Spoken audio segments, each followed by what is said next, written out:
Now, a really popular trend that has taken shape in football in recent years is the multi-club ownership model. On paper, some of the theoretical benefits can be to spread investment across multiple clubs in order to diversify a portfolio, mitigate risks. It can also help to broaden the reach of the brand. There's also much more talent and resources which are available within the overall organization.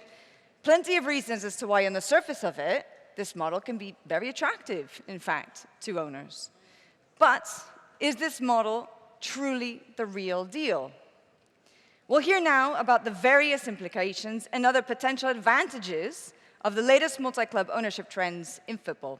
So please give a very warm welcome to your next panelists: Jordan Gardner, consultant at 21st Group; Jeff Luno, CEO of Blue Crow Sports Group; Sean Doss, Chief Business Officer, International at Elevate Sports Ventures; and Nick Cowards, partner at Portos Consulting, who will be moderating.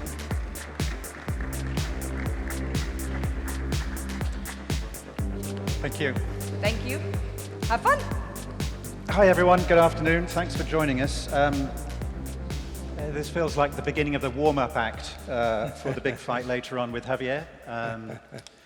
So before we get on to that one-man boxing match, he might have multi-club ownership in his sights, but let's see. Before we get to that, we've got some people who here on the panel who live, breathe, deeply understand multi-club ownership in all its aspects.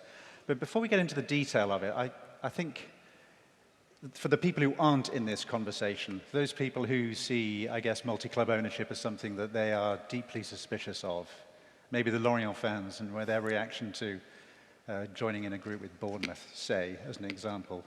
When you look at it, Jeff, from your experience, do you understand that? I do. I think there's two different groups that are concerned. There's the fan of the team, and they just want one thing. They want their team to win. And I think they're skeptical anytime there's an ownership change, and especially if the ownership change involves investors from outside of their country. Because to properly run a club, I believe, and I think Jordan and others will agree with this, you have to know the environment that the club is operating in. You have to be there. You have to be a local. You have to understand the culture in that company, in that town, the history of the club, et cetera. So the skepticism is warranted. When we bought Club Deportivo Leganés a few years ago, we were coming in from outside of Spain, and people said the last ownership group from outside of Spain that bought Leganés was from Argentina. And they came in with lots of promises, and they brought an Argentinian coach, and they said they were going to bring Argentinian players, and a year later, they were missing their payroll, they disappeared, and basically the club almost went bankrupt. So I think there's some past that leads to this skepticism. But the reality is, multi-club ownership, in my opinion, suggests that people think football is a good investment, and they want to buy more than one team so they can invest in more than one place. So I think the benefits are clearly there. The global fan doesn't want to see two teams owned by the same club, by the same group, competing against each other. And that is not good for competition. You don't want to see two teams owned by the same owner in any one league or in the European competition. So I think that's a natural skepticism, but I think the leagues have, and the federation has managed to avoid that conflict for the most part. And so, to me, the benefits outweigh those concerns. Those concerns can be managed, and the benefits are that you're investing more in the sport, you're sharing best practices across different markets, which is not easy to do, but there are definitely best practices to be shared. And I think it just elevates the amount of investment in the game, which leads to good things. Jordan, I guess the integrity aspects look after themselves, don't they? No one wishes to be involved in a competition. You know, that point that Jeff's making here, that there are two clubs where fans, whether the club or more generally the viewers, the general supporters, don't believe in the competition. That's the Spanish experience. You've got experience of other markets and fan reactions, local fan reactions? Yeah, I mean, I think the biggest concern isn't just two teams playing in the same competition that are owned by the same owner. It's the movement of players. We are considered maybe a feeder club, and all of our best players are moving to another club in the portfolio. And I think it can be difficult to communicate that from an ownership perspective of, look, at the end of the day, your best players from your club are going to move to another club eventually. It's probably best for all of us if it moves to a club within our greater portfolio, so that helps all of us. But I do share and understand the skepticism from supporters related to multi-club ownership. But at the end of the day, there are good owners and bad owners of single clubs, and there are good owners and bad owners of multiple clubs. And it comes down to just how do you operate them? How are you respectful to, as Jeff said, the local culture in each country, to each club, and how do you communicate in the best way possible why you're doing it to your supporters and to your stakeholders at your club? And so I think it can be a really difficult topic, but I think if done the right way, it can be quite beneficial for all the players in the ecosystem. We're going to come back now, I think. Well, we've done Spain and I guess a European view. You're obviously involved in Mexican football as well, with Cancun, Jeff. So let's move on to one of the cases that is made for multi-club ownership is I suppose the commercial synergies. You know, we as a group can do a better job than an individual club can do in a complex commercial environment in which these teams, these clubs operate. Now, you've got two different business models running with Leganes and Cancun. Maybe touch on that, and Sean maybe will then play into you with the general point in relation to this marketplace. Sure.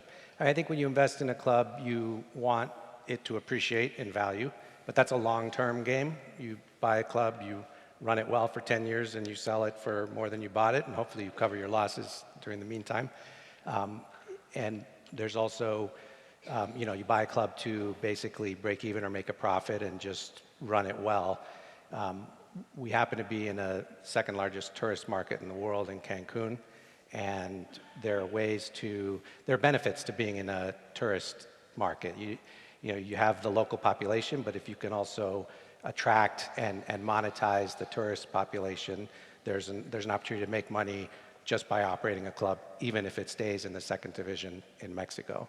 Whereas I think when people buy clubs in Europe and other places in the second, third division, the idea is to get them promoted. Because if you get them promoted, then the value goes up. Now, it's easy to say that, and everybody thinks they can do it very easily. You forget that on the back end, there's 4 spots in our league that go down to Primera Ref, and that's 4 spots going down, only 3 spots going up. So, and the league is so tight in Spain from top to bottom that it really, on any given weekend, the last place team can beat the first place team, and we see that regularly. So promotion and relegation is value creation, but also value destruction opportunity.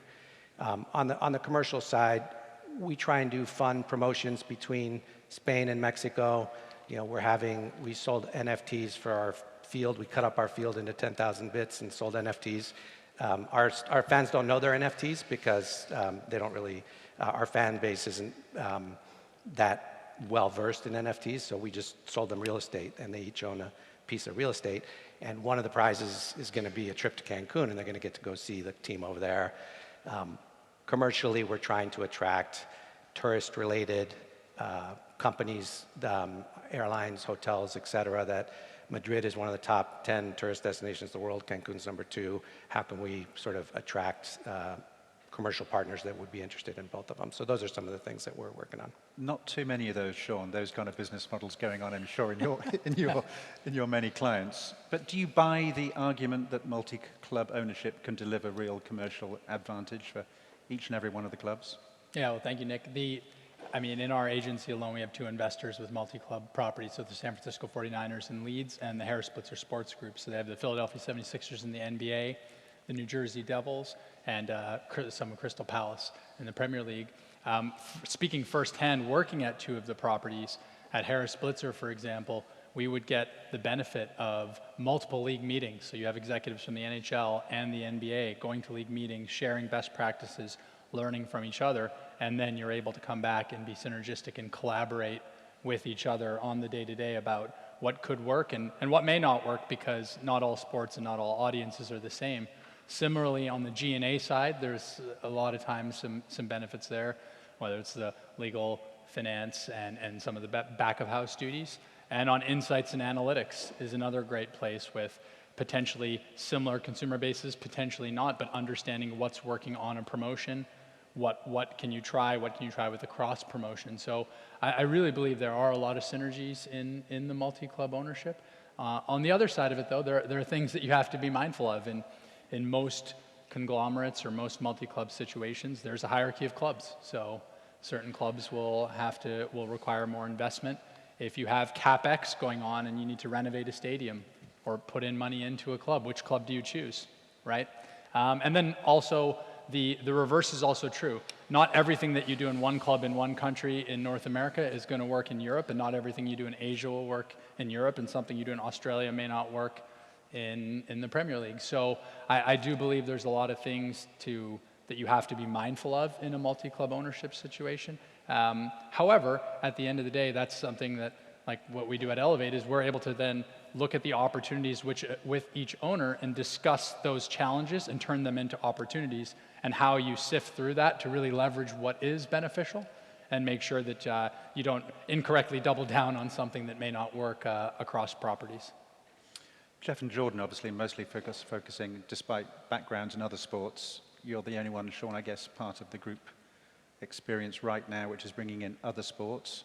And for those of you who don't follow accents, this is the English accent, and there's very much there's a US twang going on from the other three panelists. And there's a question there for about how much of this is a US business culturally driven phenomenon, and whether that really translates into working in the different markets in the way, obviously, that the investors are hoping.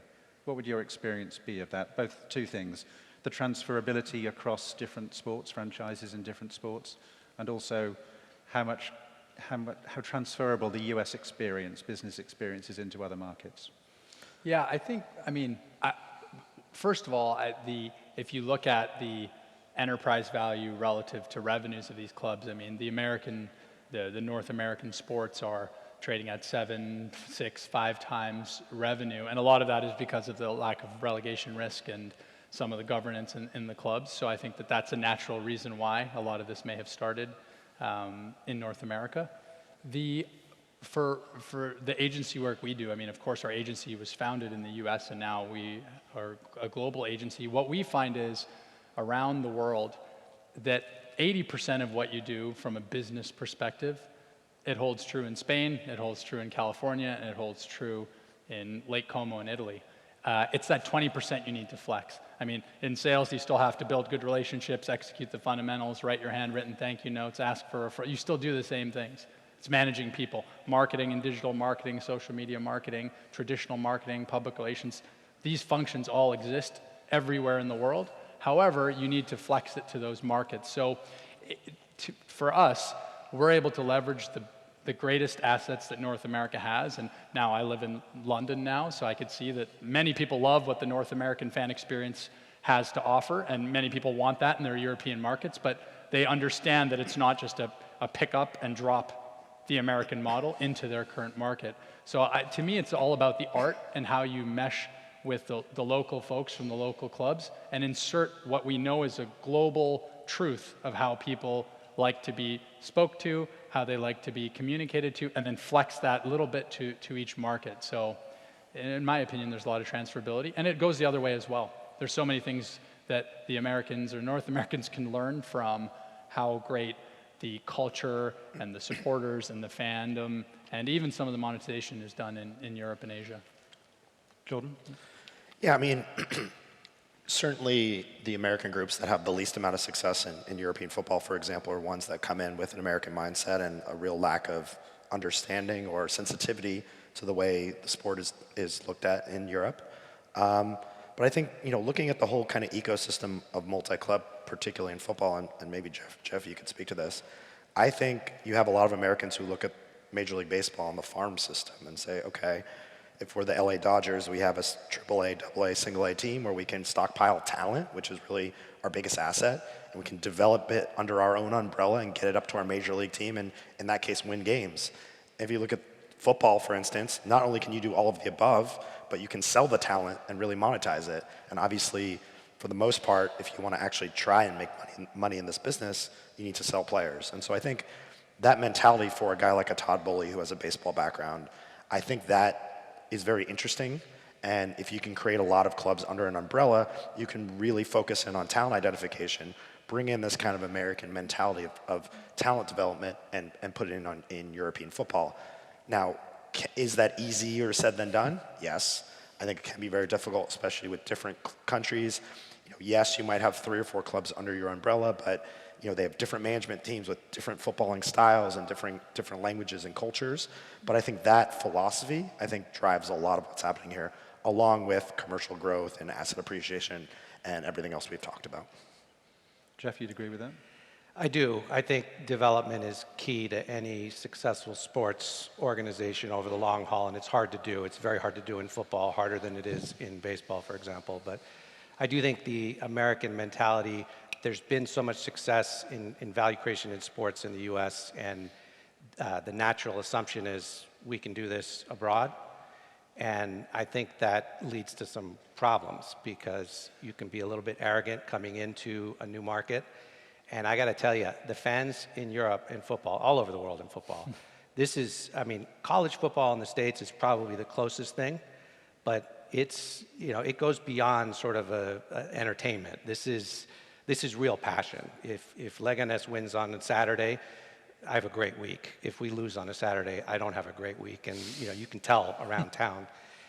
And I think you need to, like 80-20, I've thought, is it 70-30, is it 80-20, thinking about how much baseball translates to football or how much the US sports translate to European sports. A lot is in common. But if you miss out on that 20%, forget about it. You're going to lose any gains you can have. Analytics, I think American investors and groups think they can do analytics better than anybody else. Analytics in football is really hard to do, much harder than it is in basketball and baseball. Player development. If you have a farm system and you go from A to AA to AAA, et cetera, you control everything. In the world of football, you have your affiliate. We've got a team in Tercera Ref, but it's 4 levels away from the first division. And then if we want to put players in some of our other teams, they have restrictions on foreigners in some cases.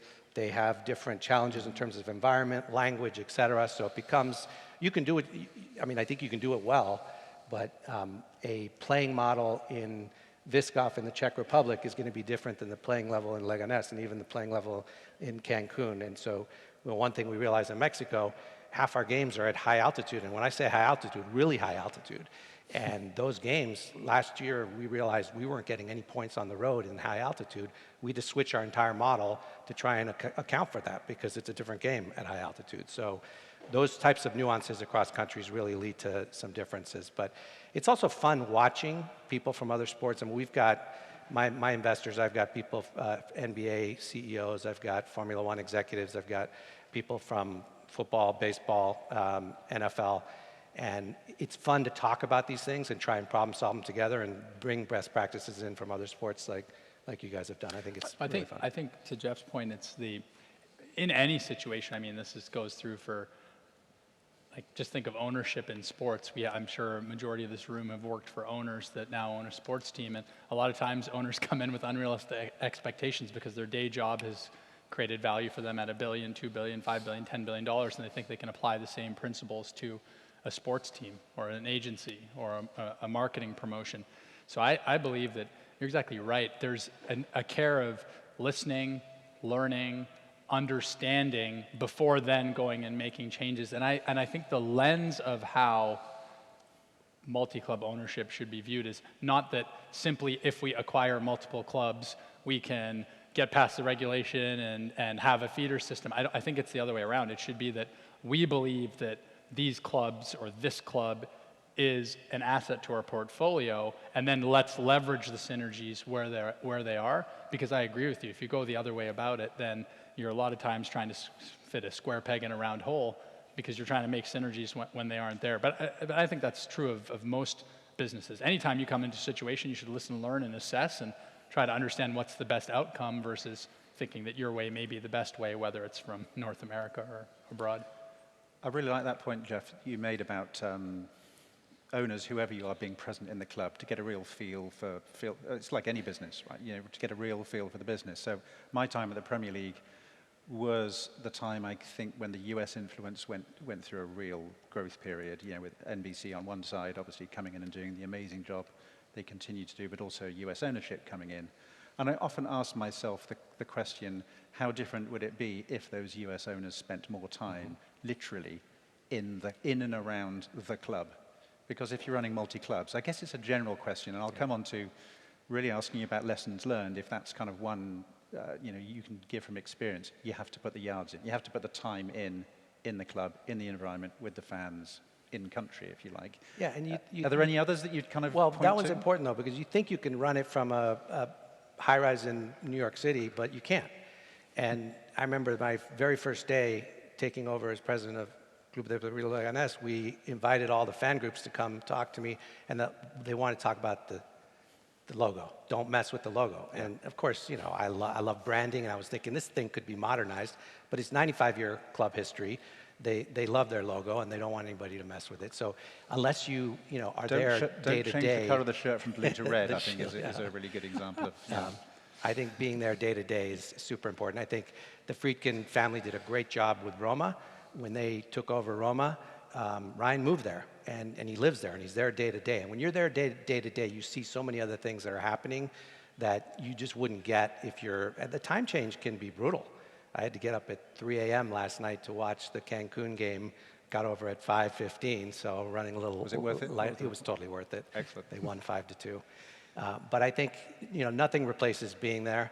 I think also really understanding the history and the culture of the team, where it's been. I mean, a team that's been around for 95 years, and all the people involved in it, and all the employees. I mean, there are so many stakeholders with a club.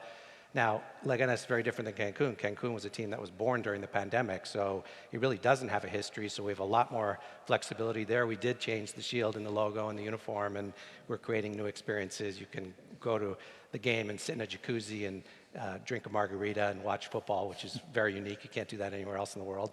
But I think really being cognizant of the environment and not making changes too quickly, because also there's great employees that are in all of these clubs, and when you take over and you realize, how do I make changes? You're expected to make changes when you buy a club. If you get rid of everybody and bring in new people, you're making a huge mistake. And I saw that in baseball when I got to a new club. I kept a lot of the people that had been there, and thank goodness I did, because they avoided a lot of mistakes that would have been made otherwise. Jordan, would you agree with that? And if so, what other lessons learned are there from your hard yards in? Oh, yeah. I mean, business? Absentee ownership in football does not work. It probably doesn't work in any sport, but certainly doesn't work in European football. I've been involved in projects where co-investors, other investors I've been involved with, the moment a club got relegated or a moment a club wasn't fun anymore, you wouldn't see them anymore. And if I wasn't seeing them, that means the sponsors, the fans, the players, the guys working at the ticket booth, no one was seeing them. And so, yeah, I mean, running a football club is really hard. It's really hard. It's a small business in many ways, even at some bigger clubs. It's something you better be passionate about. You better be able to sit in front of a supporter one day, get on a plane the next day. It's to have that ability to do that, I think, is important. And then, per the topic of this conversation, the thing that frustrates me at times is it's really hard to do this for one club, maybe two clubs if you have a direct feeder connection like Jeff's guys do. But then you layer on 4, 5, 6, 7 clubs.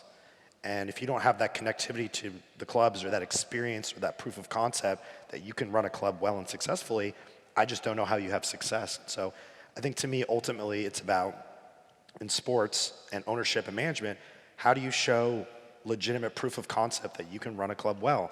Maybe that proof of concept is you can make money, hopefully. Maybe that proof of concept is you win games and you get a club promoted, or you sell players. Whatever your KPIs are, you can show that you can hit those KPIs. And then, of course, we can talk about growth and additional assets and whatnot. But I think a lot of these groups, they run well before they walk, and then they all of a sudden wake up one day and then they have 7 clubs in 7 countries, all of them for the most part, which are loss-making businesses. And then they're like, oh, wait a minute, what did we get ourselves into? So I think what Jeff and a lot of other Americans have done is really useful and beneficial, is to have that on-the-ground experience. I had it in Denmark. It doesn't matter how big the club is. It doesn't have to be a Champions League club. We all deal with the same stuff at every club, whether it's the biggest club or the smallest club. We're dealing with the same HR issues, which it's a lot of HR issues. It's dealing with our coach, our sporting director, agents, dealing with commercial. It's all the same thing. And so I think, again, it's kind of a theme of this panel, but it's having that humility to understand how difficult it is to be successful in this industry, how rewarding it is if you can do it right, but also how difficult it is. And even more practically on that topic, it's like, when's the last time that the owners of the team has sat in at a focus group with 50 fans, 100 fans, 1,000 fans, ask the fans what they want. I mean, we run into it many times. A lot of times we're called when people are looking at a renovation or a new stadium or trying to change the fan experience. And when you go talk to a club's fans, it's amazing what type of feedback you'll get. So many people think, oh, just because Atletico Madrid's at Vicente Calderon, they're not going to want to pay for the new stadium here, or this club won't want to pay the extra to get a beautiful new stadium. And you talk to the fans and they say, you know what, if this means that the club that I grew up with can grow up, we can afford more players, we can have better facilities to eat and drink and entertain clients, we have bigger bathrooms in the concourses at halftime, we would love to see an upgrade, provided you don't lose the experience and provided you keep these things that made the club so special the same. And to me, that's the biggest lesson we've learned in all of this with clients or with our groups, is just listening and learning from the fans, because you're surprised how, of course, in every club we've got the vocal minority of the 5 or 10% of fans that'll come to every event, stand up straight, and send in the email every week. But if you talk to the aspirational fans of who you want in your building in a few years, the current fans, the businesses, the community leaders, it's so surprising what you find. And I think that listening is a real key, and then you can extrapolate and make adjustments from there. Jordan, can we get into talent a bit?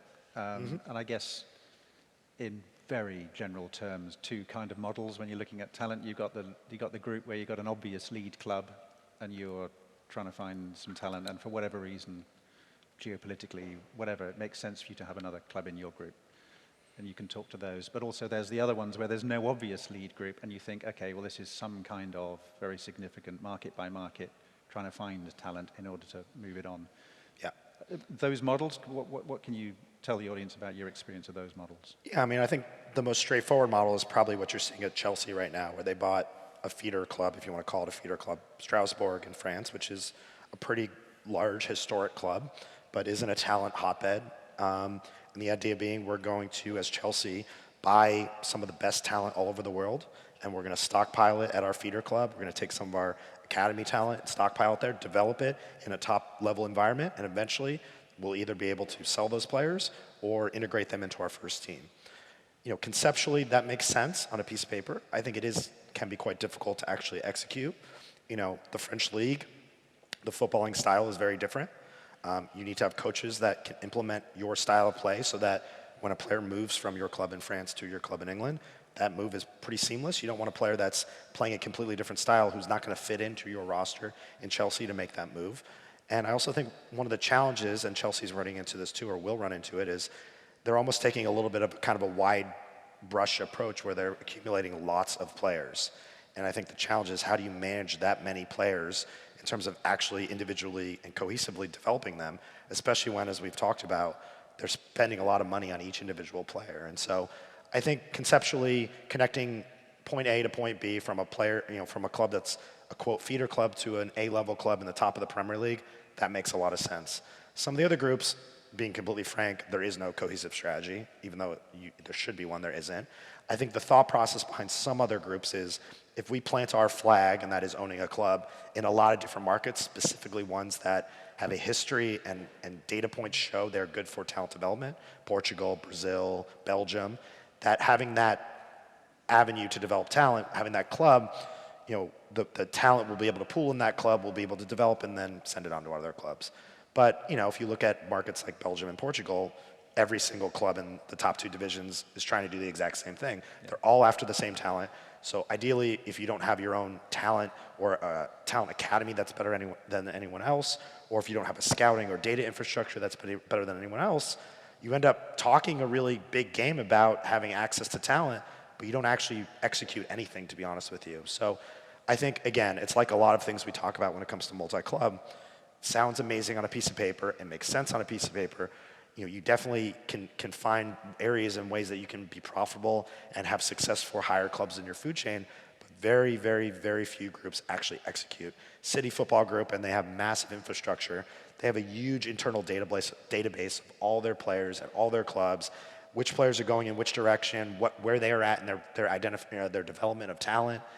But very few other groups take the time and energy and effort to build out the infrastructure like City. And so, again, the opportunity is there. You can see the opportunity. I just don't think most of the groups out there are there yet in terms of actually capturing it.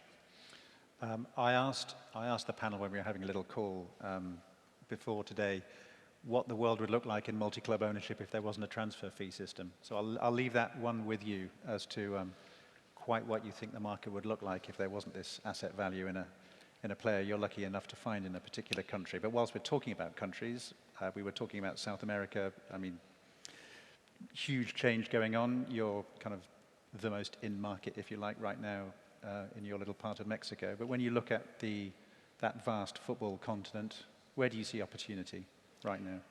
I think if there's going to be, foreign investors coming into Brazil and Argentina and countries in South America, it's going to be money going into those markets, and I think it'll improve the infrastructure and the development. The players have come from there. We know they come from there, but they end up playing in Europe because the clubs there can't afford to keep them. And that Europe has been the place where the best players go. Now it's starting to spread out to other parts of the world, and I think that's good for global football. But it's also great that there's talent coming from all over the world. Every corner of the world, there's talent coming. That football is the most played sport in the world. And I think there's a lot of areas that are primed for growth, and there's going to be more and more players coming from different areas, the Middle East, Asia, Africa, et cetera, in the future.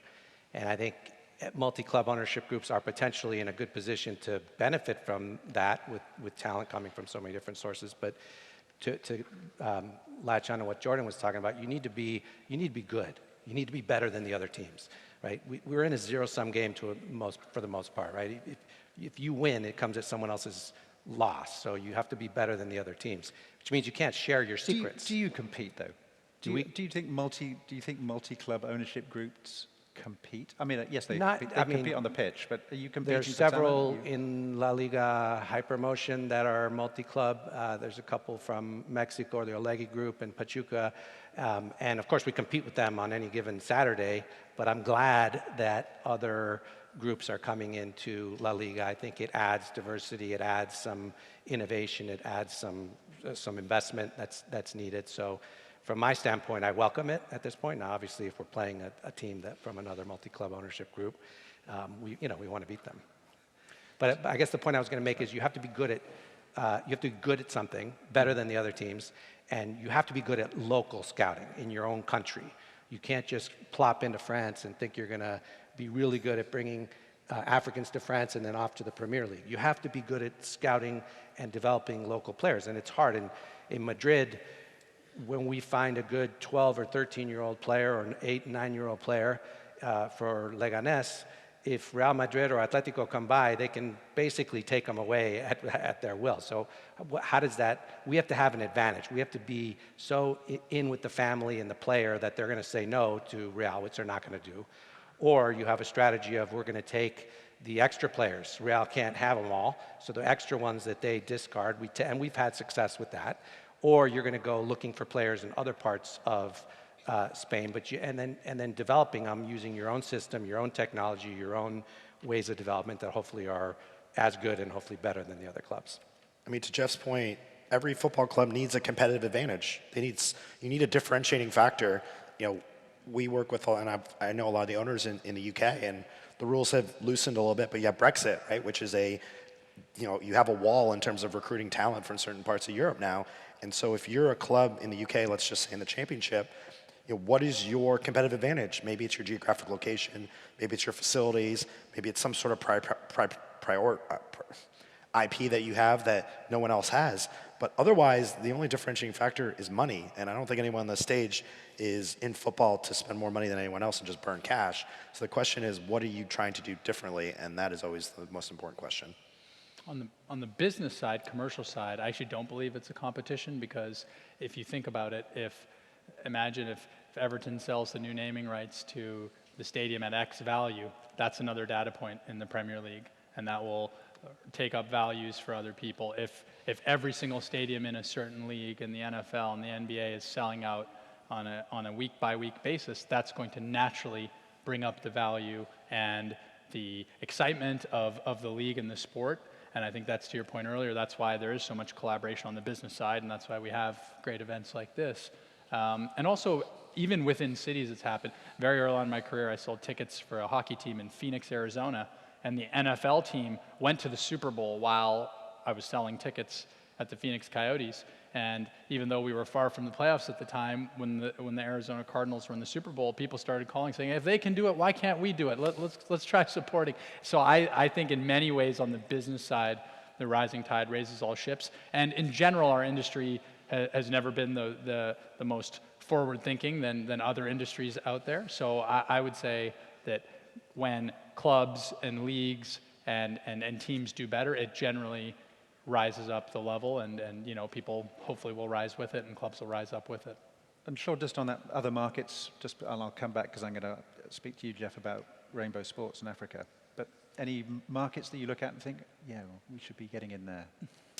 From a market perspective, especially as it relates to multi-club ownership, I think it's really important to have your story or your why, or why you're building your portfolio in such a way. So, for example, especially on a commercial side, they've touched on the challenges of potentially building a feeder system. But if you think about it, when you're looking at a new investment, there are so many leagues that are outside of North America that have so much potential, and clubs. And then looking at things like, what land does the team own? What are the local politics if they want to renovate a new stadium, right? What is the opportunity to build on that land?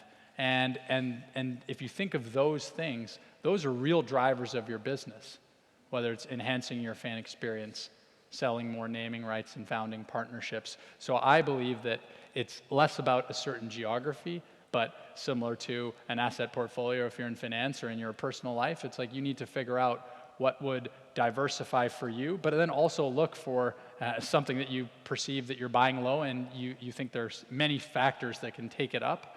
And that's certainly what we do at Elevate. We try to figure out for these folks who are looking at multiple clubs, it's like, what is it about this club, and what is it about the commercial side of the club that we think that we can take it from X to Y, and how do you maximize it? Jordan? Yeah, I mean, Asia is really interesting. I think Japan, Korea, Australia, Southeast Asia, I think those are markets where we, for the most part as an industry, have not looked at. I think what's interesting out of just, for example, a market like Japan is you're seeing top-level talent come over to Celtic, to a handful of European clubs, and people are like really surprised. The Japanese national team right now is killing it. So I think, obviously there are challenges with each of these markets in terms of operating a business, but I'm of the opinion, generally speaking, especially when it comes to multi-club, is we need to be looking in places other people aren't.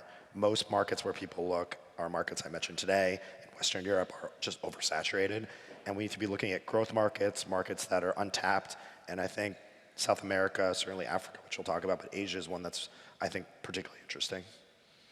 By the way, if you're wondering when are these people going to start talking about women's football, we banned ourselves from doing so because we were sandwiched between a number of other sessions just to make sure. Rainbow sports and what you're doing in Africa. Jeff, it's really fascinating. So 54 countries in Africa, tons of talent, young demographic, but very difficult place to scout and develop for lots of different reasons. It's uncharted territory in some cases. It's different government policies in other cases, but there's no doubt in my mind that a large proportion of the future elite talent for sports, and not just football, is going to come from Africa because the demographics suggest that it will. And so we're the largest investor in Rainbow Sports. Rainbow Sports has been operating for 10 years. They have a team and an operation in Cameroon. They have a team and operation in Kenya. They have a team in Dubai and a team in Czech Republic called Vyskov. And you can scout and recruit and begin to develop players at a young age, but they can't play outside of their home country for the most part until they're 18. So if you wait until they're 18 to start their real development, you're never going to catch up to the Spanish kids or the British kids who have been playing football since they were 2 years old. The infrastructure is just not there for the youth football to develop. So if you can find ways to start developing players at 14, 15, 16 and keep them locally or get them on student visas and other things to different parts so they can come experience football and culture elsewhere, you have a huge advantage. And then when they turn 18, if you have places to put them, like Dubai, like Vyskov, like Leganés, like Cancun, then suddenly you can accelerate the development, and hopefully by the time they're 2021, you have a chance to move them to a bigger club. The biggest difference for me between baseball and football is, baseball, you sign players out of college or graduating from high school, and you've got time. And players make it to some players make it to the big leagues at 21, but a lot of them not till 24, 25. Seems like in football, by 24, 25, if you haven't already made a name for yourself, you're not going to. So the clock is ticking. You've got to develop quickly. I think Africa presents a huge opportunity. Obviously, we're not the only organization that thinks that. There's a ton of scouts in Africa and a ton of organizations, but it's hard to do. And we've partnered with Rainbow Sports, who's been doing it for 10 years with great success, and we're able to give them capital to grow, and we think that's going to bode well for our future. Great. Well, you mentioned ticking clock. We have a ticking clock. We've got 2 minutes. The question is kind of posing a question in relation to multi-club ownership, the real deal. Yes, opinions differ. Jordan earlier on said, it's about motivations, it's about good and bad ownership. I think you've got 3 tremendous advocates for the good in multi-club ownership here on the panel. Before we close with our minute 45 that we've got, just one final word from each of you to the audience in relation maybe as the single biggest lesson you've learned as people are experiencing this phenomenon that we're going through in the last 10 years, which is only accelerating in relation to multi-club ownership. I'm going to unfairly start with you, Sean, so you've had least time to think that through, but just a quick 30 seconds. Yeah, I'd say, to me, the biggest thing about multi-club ownership, it's like, let's just look at that window up here. Let's say there's a small hole in the window and we're all trying to get through the window. About a quarter of the people in the room will even see the hole. Then a quarter of people will think about, okay, how can I get through that hole to get through the window of opportunity? And then a quarter of people actually go try it. And then a quarter of people get through the window because they executed the right strategy and they figured out how to do it. So in my opinion, that's what multi-club ownership is. It's about recognizing an opportunity, listening, learning, putting the right strategy in place, and then actually getting through that window of opportunity. And that's the key to multi-club ownership. Yeah, I mean, it piggybacks on that. Humility. I think it's having a heavy dose of acceptance that it's extremely difficult, and it's something that can be very lucrative in many different ways and different KPIs, but it's very difficult, and you need to be humble about what you need to be successful. And you don't have to be a sovereign wealth fund or an American billionaire to do it. We're not. And we're basically in control of 5 or 6 clubs. It's fun. And do it one at a time. Don't try and buy 3 or 4 third division clubs at the same time. It'll be a wreck. We bought Cancun. We sort of figured that out. We're bought Leganés. We're integrating the clubs from Rainbow. It's much easier. You have to spend enough time on each one and figure out where you can work together. Gentlemen, perfectly timed. Thank you very much. Ladies and gentlemen, your panel. Thank you.